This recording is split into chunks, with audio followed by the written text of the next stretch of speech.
welcome back to my channel. If you're new, welcome. I'm Priscilla. I'm the owner of A Life Full of Simplicity. Today I'll be talking about the decks that I would like to dive deeper into in 2022. So these are the decks or divination practices that I want to dive deeper into, learn more about, practice more with. So I have one Lenormand, which you see here. I have an Oracle deck that is in regards to runes, so I have a rune set with it. And then I have 4 tarot decks that I want to dive deeper into. So I'm going to start with the Lenormand. So the Cute Little Lenormand by Sarah M.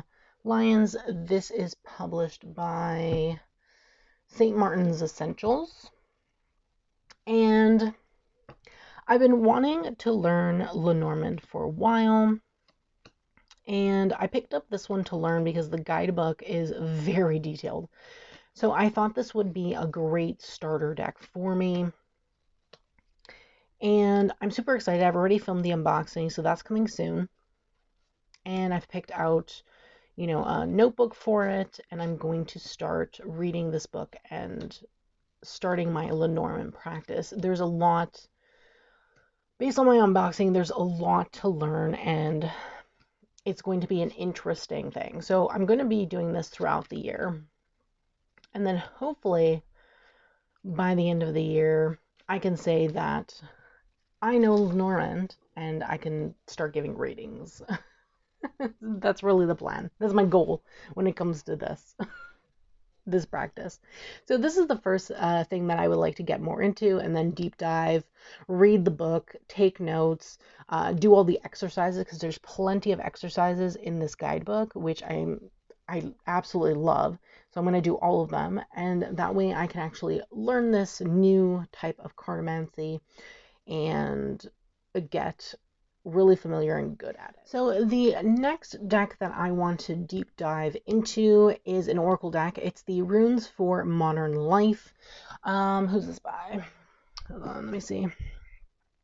It's published by Lawrence King, and it's by Teresa Chung, I believe, is the author. I don't know who the artist is. But I do have an unboxing of this on my channel, so you can definitely go check that out if you would like more information. I'm not really going to go into depth about it, but I bought this in order to help me learn the runes, because a friend of mine, as you can see, made me a set of runes and sent them to me. Now, I have read already my rune book. I read the entire thing, and then I decided I'm going to start, I highlighted the most important things that I should know, and I need to take notes. So I want to, get more into my rune practice. This deck I found would go great with that, because it has not only the pronunciations in the guidebook of how to pronounce the runes, it depicts modern scenes in it, which I think will help me learn the runes better, since I'm a visual person when it comes to learning. I find just looking at this, I'm not going to know what the hell this is. I find it really hard to learn something like this just by looking at a square or a rectangle, I should say. So I bought this to be able to help me learn the runes better. And of course the guidebook is pretty good, and it gives me detailed information on interpretations and runes and whatnot. So I think I will have a better time diving into this Oracle deck with the runes side by side to be able to learn the rune practice. And I'm hoping that will be the case. We shall see.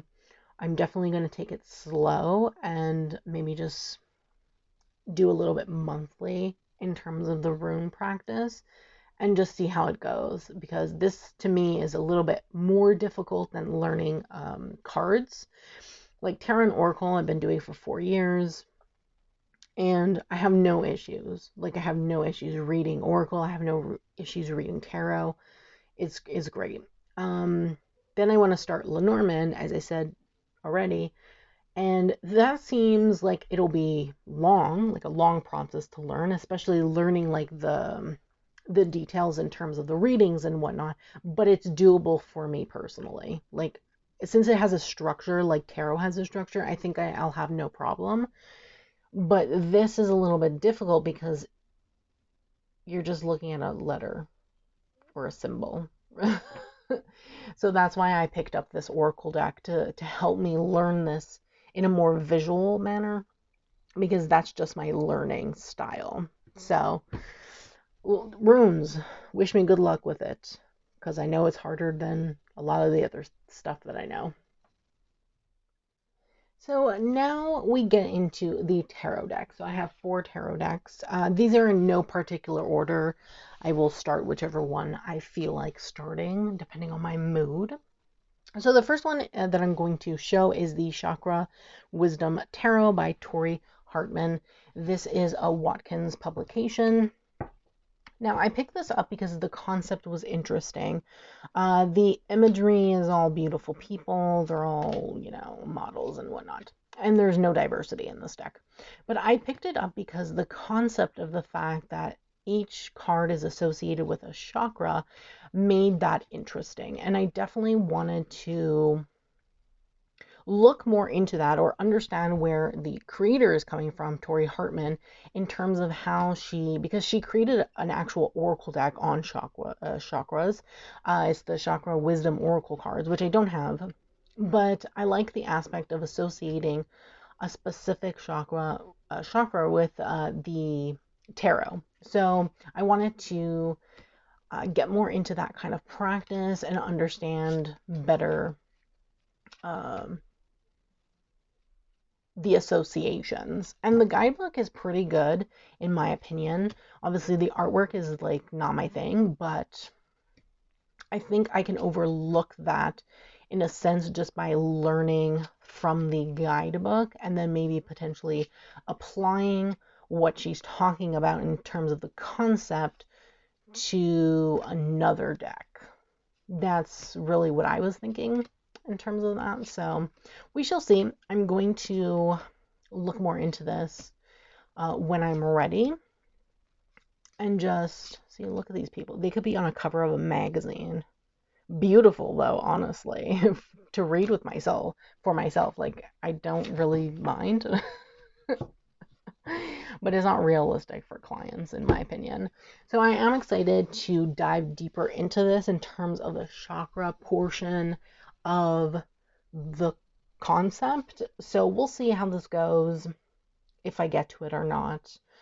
It's not like high on my list in terms of learning something new. I have a few other decks that I want to dive deeper into that are just Rider-Waite Smith basic, but I just want to dive deeper into them because of the themes.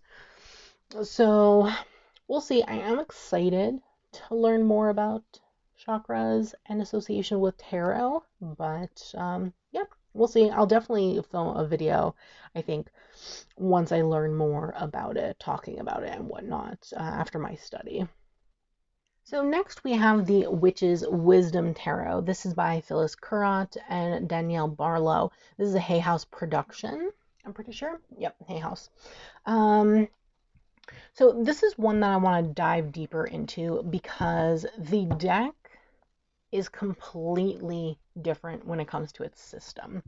So the major arcana, right, these are in order. So sorry, these are in order. I haven't actually used this deck yet. I haven't even filmed a walkthrough of it, nothing. So I left it in the order it came. I want to dive deeper in this because the major arcana is a complete different system. So it goes in a completely different order. It goes from World to Fool instead, which is super interesting. And I thought that concept of having a different pathway in terms of the Fool's Journey to be a more interesting one. Like, it was a different take on the Rider-Waite Smith, in my opinion. And I really enjoy the minors. I don't mind that the suits are the elements. I like that very much, actually. So I'm definitely hoping, I want to pick this up in the spring and start my study in the spring, maybe March or April, to start studying this particular deck and really diving deep into the guidebook. I have the book that Don Michelle wrote, who's Boho Tarot on YouTube, about diving deep into tarot. I bought it virtually, and then I was like, you know what? I want this as a physical book. So I ended up buying the physical copy from Amazon, and I want to use that to dive deep into this because I think this deck really needs it. And typically I don't recommend this if you're a beginner. This is something to look at if you're more advanced, in my opinion, and you want a different take on RWS in terms of the major arcana, like the system of the major arcana, to just learn something new. And yeah, I just really enjoy it. Here are the majors. See, it goes from the world being one. And yeah, I just really enjoy this. And the artistry is beautiful, honestly. I got this deck on sale too, which was amazing. This box set is like $50 or something in Canada, and I was able to get it for $40, which is believe me, that's a good deal on a deck in Canada. So yeah, and also she renamed the major cards, a lot of them. So I wanted to really take the time that this deck deserves to really study it well. And here's the Fool. So I'm definitely excited to get into this. Definitely going to be one that I tackle probably starting March or April, like springtime for me. And yeah, I'm excited. This one excites me. I'm excited because the system's completely different, and I don't mind learning something new. You know, I love learning new things. So this is going to be an exciting journey, in my opinion, for this particular deck. So the second to last deck that I wanted to talk about in terms of me doing some deeper diving into was the Animal Totem Tarot. This is by Lisa Robertson and Eugene Smith. This is a Llewellyn publication. And one of the reasons why I wanted to dive deeper into this is because the guidebook is so thick, so detailed, and I really just wanted to take the time to really read the guidebook and study the imagery. Now, this is RWS based, and yeah, I just really wanted to just take a extra time and an extra look at everything because it's so detailed, the guidebook. Like, I started reading it and I was like, wow, this is so detailed. Now, the cards, while it's an animal deck, as you can see, they're very hard hitting. Some of them are very hard hitting. And I like that it's not a cutesy animal deck. Like, I have a cutesy animal deck. It's the Spirit Song. It's on my channel. You can go check it out. And this one is not that. Like, it's an animal deck. It sticks to RWS, but it's hard hitting. In some of the cards, it's very hard hitting. And I just wanted to study that, you know, like this one, the Five of Cups. Like, look at this Five of Cups. That's like the epitome of grief, you know? And I just wanted to take the time to study it more, go through the imagery, see what's in the surrounding area, see what the author talks about in terms of like the animal relating to like the RWS meaning and things like that, because she does talk about that in her book. So I'm like really excited to get into this. I love this Empress card. Love these cows. They're so cute. And yeah, just be able to understand more. I think this is an alpaca. Understand more the relationship between the animal and the RWS. So I'm super excited because I love animal decks. I love them so much, honestly. So much. Oh, see the devil. Look at that. Very hard hitting. Some of these are very hard hitting. I love this moon with the owl. Judgment. So, yeah. Oh, I love these otters with the Six of Cups. And then the Fool is a cricket. So, or a grasshopper rather. So yeah, that's primarily the reason why. And I've actually started already doing like Dawn Michelle's deep dive, because I do have her book, as I said already. And I've already started the process. So this one is already in progress. So I'm probably going to continue with this one and then move on to the Witch's Wisdom as my second deck of study. Now, the last deck that I want to take a deeper look at is the Mystical Dream Tarot by Janet Piedelato. This is a Red Wheel publication. And the reason I want to take a deeper look at this is because this deck is completely based on dreams. Completely. The whole guidebook is based on the dream of the card that's taking place, association with dreams. A lot of the cards have been renamed, court cards have been renamed, and the guidebook doesn't stick to the basic RWS. A lot of the time, neither does the picture, the imagery. So I want to dive deeper into this because I think this deck would be great for dream work and just understanding dreams better and doing dream readings in general. So that's really why I want to dive deeper into it, is because this is a dream deck. The guidebook, from what I've looked at and like just quickly flipped through, is really interesting, and I do love the entries in it so far. So I definitely want to give it some time. I'll probably pick this up in the fall. Yeah, I'll probably pick this up in the fall, honestly. I don't think I'll pick this up anytime before then. But we shall see, right? It all depends on like time and, you know, all the other stuff that I need to do. So we shall see. So yeah, but I do love the imagery. The color palette is interesting. And I am excited to take a look deeper into this deck because dream work is very interesting. And I'm hoping that I enjoy it as much as I think I will. So I do thank you so much for watching. Do let me know in the comments what you think of these decks. Are there any decks that you want to dive deeper into? Let me know in the comments. I'd love to hear from you.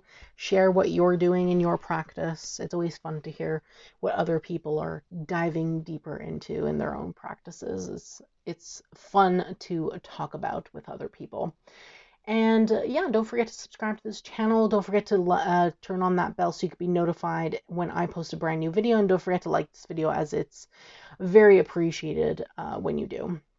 So thanks so much, and I hope that you have a wonderful day.